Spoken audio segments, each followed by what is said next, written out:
Constitution of India. Let me begin by quoting Honorable Prime Minister of India, Shri Narendra Modi ji, who said about Dr. B.RAmbedkar in 2015. He said, and I quote, Dr. Babasahed Ambedkar is a Yug Purush who lives in the hearts and minds of crores of Indians. His life is characterized by unmatched determination and a firm commitment towards social justice.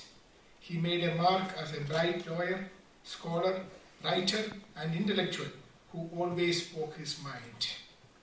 Who can forget Dr. Ambedkar's contribution in making our Constitution? He served the nation and the people tirelessly and selflessly. Let us pledge to dedicate ourselves to creating the India that Ambedkar dreamt of, an India that will make him proud. Unquote.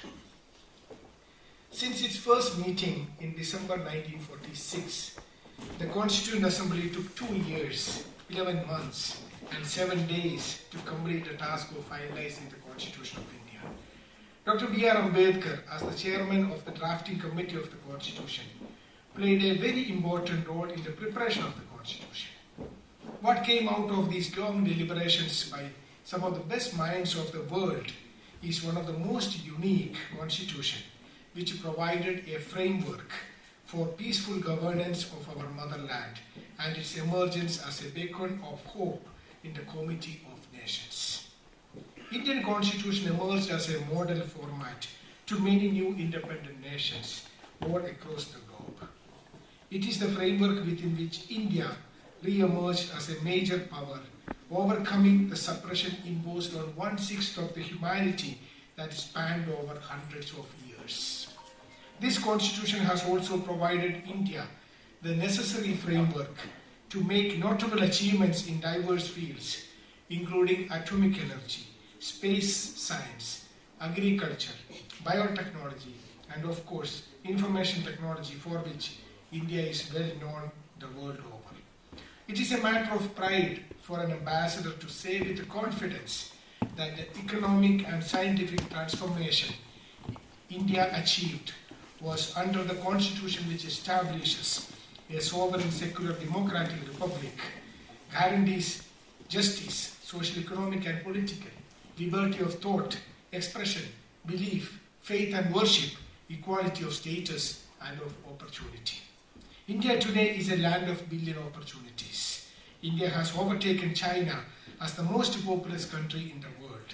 But we are proud that we govern ourselves as a sovereign, democratic republic. Every day it is the Constitution of India that gets celebrated when a democratic election takes place in some parts of India. In this first year of Amrit Kal, when our nation is marching towards becoming a developed country by 2047, it is all the more important that we recall the contributions of the founding fathers of our Constitution and pay homage to them. The best homage we can pay is to rededicate ourselves to the cause of our Constitution and also make our contributions in our march towards Amrit Kal.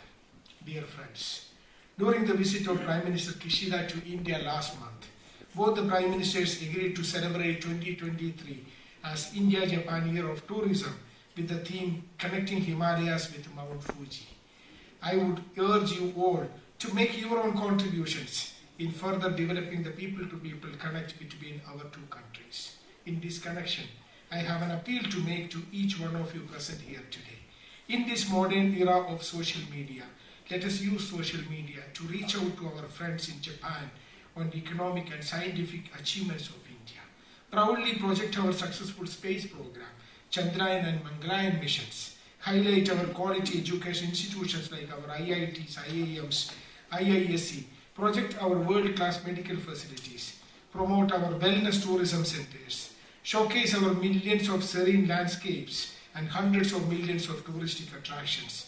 Each positive image and success story of India we post in our today's social media contribute in attracting the world towards India. I request each one of you present here and each members of our associations to record short videos or post a photo at least once a week highlighting the billions of our success stories in our motherland. Imagine our engineers in Japan in their hundreds, post videos on the excellent infrastructure being built in India, and many projects with Japanese partnership. Imagine our scientists in Japan speak about India's contribution to modern medicine, including made in India vaccines. Imagine each one of our chartered accountants in Japan explaining the rigorous training they need to go through to become a qualified chartered accountant in India. Imagine our hoteliers and restaurant owners in Japan speak about India's rich and varied cuisines. Our yoga instructors all across Japan speaking about Ayurveda and wellness tourism in India. Dear friends, let us keep celebrating India in Japan. Let us continue to contribute in building our relationship with Japan. Let us contribute towards building an Atmanirbhar Bharat and also make our own contributions in Amrit Kal. Once again, I welcome you all and thank you for joining me today in celebrating Ambedkar Jayanti. Thank you.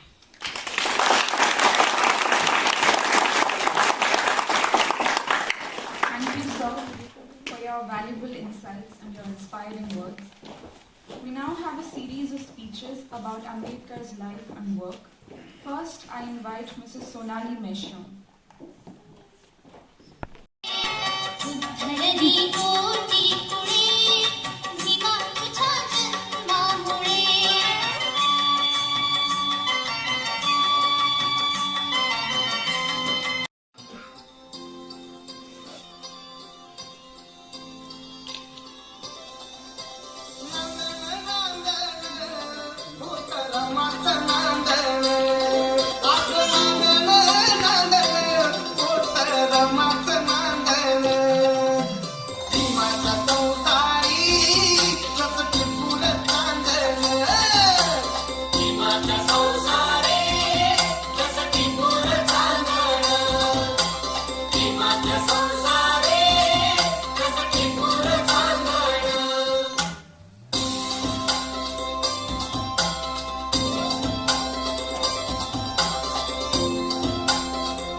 Thank you, Urvi, for the delightful performance. That brings us to the